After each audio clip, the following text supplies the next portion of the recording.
মঙ্গলবার জনবিরোধী কেন্দ্রীয় বাজেটের প্রতিবাদ জানিয়ে সিপিআইএম সদর মহকুমা কমিটির উদ্যোগে বিক্ষোভ মিছিলের আয়োজন করা হয় শহর আগরতলার রাজপথে। এ বিষয়ে সিপিআইএম নেতৃত্ব অমল চক্রবর্তী বলেন, গত কিছুদিন আগে কেন্দ্রীয় বাজেটের মাধ্যমে বিজেপির গতানুগতিক রাজনৈতিক ধারাবাহিকতা চমক পুনরায় সম্প্রচারিত করেছে, যা সম্পূর্ণ প্রতারণা ও বিশ্বাসঘাতকতার বাজেট। যে বাজেটের মধ্যে ত্রিপুরা রাজ্যের জন্য একটি শব্দ পর্যন্ত উল্লেখ করা হয়নি। উত্তর পূর্বাঞ্চল থেকে ত্রিপুরা রাজ্য বঞ্চিত, যারা একসময় ডাবল ইঞ্জিনের কথা বলে ত্রিপুরা রাজ্যে বড়াই করে চলত। পাশাপাশি বাজেটটি ছিল বেকারদের স্বার্থ সম্পূর্ণ উপেক্ষিত। এক কথায় গ্রামীণ ও কৃষকদের দুর্দশা ডেকে আনবে বলে এই বাজেট।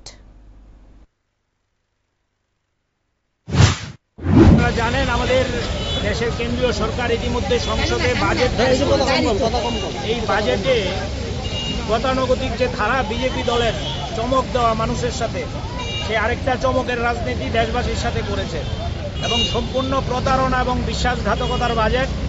এই বাজেটের মধ্য দিয়ে আমাদের ত্রিপুরা রাজ্যের জন্য একটি শব্দ পর্যন্ত নেই। উত্তর পূর্বাঞ্চল থেকে ত্রিপুরা বঞ্চিত, যারা এক সময় ডাবল ইঞ্জিনের কথা বলে ত্রিপুরা রাজ্য নিয়ে বড়াই করত, এইমস হবে, এ রাজ্যে নাকি সেখানে আইআইটি হবে, কিন্তু এই বাজেটে ত্রিপুরার জন্য একটি শব্দ নেই। তেমনি বেকারদের স্বার্থ সম্পূর্ণ উপেক্ষিত, কৃষকদের স্বার্থ উপেক্ষিত, রেগার বরাদ্দ কমে গেছে। এক কথায় গ্রামীণ এবং শ্রমজীবী মানুষের দুর্দশা ডেকে আনবে এই বাজেট।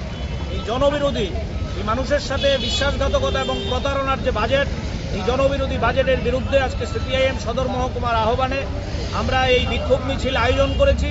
আমরা এই বিক্ষোভ মিছিল থেকে রাজ্যের মানুষের কাছে আবেদন রাখতে চাই, শুধু আগরতলায় নয়, গোটা রাজ্যে সাধারণ মানুষ রাস্তায় নেমে এই বিক্ষোভের, এই বিজেপির যে ভিন্ন বাজেট, সেই বাজেটের বিরুদ্ধে তারা রাস্তায় নেমে প্রতিবাদ করবে।